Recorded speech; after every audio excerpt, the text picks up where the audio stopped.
Hello and welcome back to another video covering the topic of politics and current events. Today's topic will be about Stacey Abrams, aka a black-beached walrus. No, anyways, guys, there has been a popular clip on the internet from, I think, Morning Joe Scarborough or whatever that is. In the show, there's an interview within the context of Joe Biden with this Stacey Abrams woman, and they are talking about stuff that nobody cares about, so who cares about the context in this case? But it goes up to the point where they ask, Mr. Biden, why did you bring Abrams? You should have known we're going to ask you this, but do you plan on having a VP or something like that? So they're trying to get the answer out of Biden. Biden completely goes around in some rant, some inarticulate rant, and for 30 seconds, Stacey Abrams has to hold her face as the disappointment drips down her fat eyes. So, guys, this is very interesting. So, apparently, Biden is not going to pick Abrams, which is so good. This is such great news. And this is not to say that Abrams is not an amazing woman who was a state representative who failed to run for governor and complained about it. Okay, she's a great woman, but I'm sorry, she cannot. I think even Biden knows a woman of that size cannot balance out a ticket. She would overweigh it, and people hate on her. Maybe there's an excuse that, well, she is black, but I don't think that really plays a part. And if anything, she's getting a benefit because Biden said he's going to pick a woman of color, I think, or he said he was going to pick a woman, period.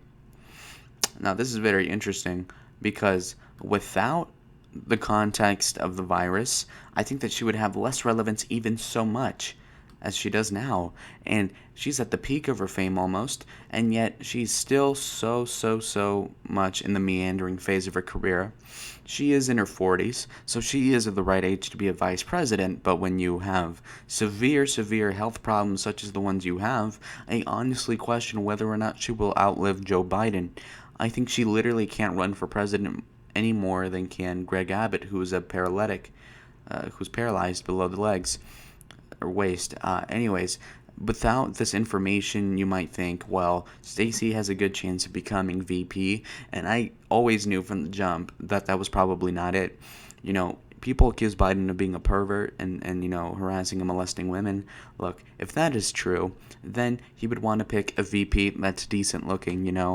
It'd be more reasonable if he picked man-faced Whitmer, Big Gretch, or if he picked even Amy Klobuchar, who's very ugly, but not morbidly obese. So, guys, please understand, half of the reason why he didn't pick her was because of her looks, but not only that, but she doesn't really stand out as very progressive. The progressive left don't really love her. She is only relevant because she's a token minority, and she's from the South, and the South is completely useless in this case. Where a person like Andrew Gillum, in 2018 had a certain appeal with the blacks in Tallahassee, etc. In Florida, which is a purple state, we have a state that is 5 points for Trump in 2016, and I don't honestly believe that Stacey Abrams would flip the state. So what does she bring to the election? And that is exactly nothing. It is just that she is a black woman who's an opportunist. To cut myself off on that other point, I want to point out honestly that Stacey Abrams has been propped up, which is really hard to do for such a plump woman, but she has been propped up by the establishment because, like I said, she's a token minority, to be the person who would deliver the response of the State of the Union in February 5th of 2019, right? Isn't that completely ridiculous? That because, at least Whitmer was a relevant human being, whereas this woman lost an election fair and square. And if Governor Kemp really did suppress the black vote, well, who cares? Because how are you supposed to rectify that anyway?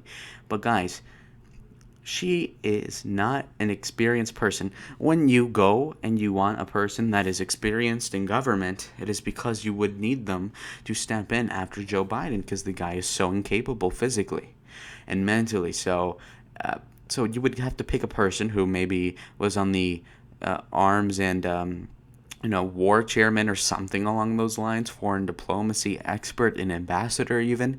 But no, Stacey Abrams says she's had like 25 years of independent study of foreign policy, which by that case, I have had years of foreign diplomacy training or independent study because I've been looking at Wikipedia articles about wars.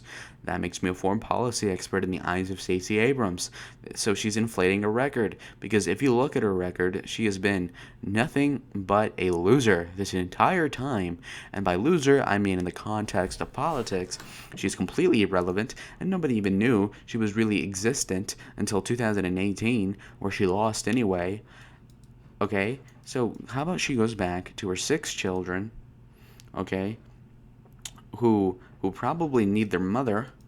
And let's also include the fact, you just go through her 2018 record and her campaign, and she says that in 2018 she owed $54,000 in federal back taxes and held $174,000 in credit card and student loan debt. How the how can you do this, woman?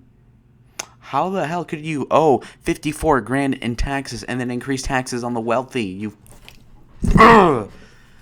Oh, god damn it. You were so what a useless human being is this woman. Thank Jesus Christ that Biden didn't pick her as of yet. And if he does, I will completely disavow. Oh my god. Dude, how do you owe over $200,000 as some loser in Alabama or Georgia? Come on. Like how Joe Biden says, come on, man. Cut me some slack. You gotta be kidding me.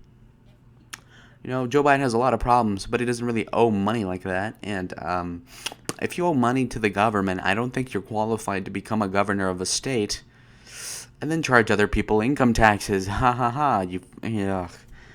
Very dislikable woman. Completely disavow. Want your comments down in the comments below. I want to see what you think. Goodbye.